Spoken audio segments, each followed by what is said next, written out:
আপনাদের যাদের মন শক্ত, অনেকের চোখ দিয়ে পানি নামে না। আমার এক আত্মীয় আছে খুব আল্লাহওয়ালা, আমার জীবনে এত আল্লাহওয়ালা আমি দেখি নাই, কিন্তু ওনার চোখ দিয়ে পানি নামে না।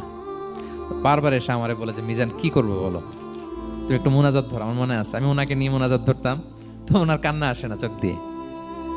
এত আল্লাহওয়ালা, খুব ভালো মানুষ, কিন্তু চোখ দিয়ে পানি নামে না। এটা অনেকের হয়, নানা কারণে হয়।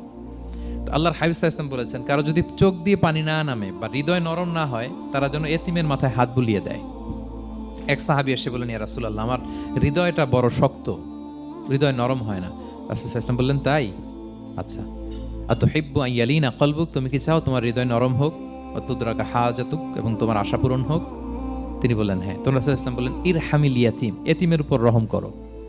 ওয়ামসা আলা রাসি, এতিমের মাথায় হাত বুলিয়ে দাও। ওয়া আতইমহু মিন তুআমিক, তোমার খাবার এতিমকে খাওয়াও। তালিনু কলবুক, তোমার অন্তর নরম হবে। তুদরাকা হাজাতুক, তোমার ইচ্ছা পূরণ হবে।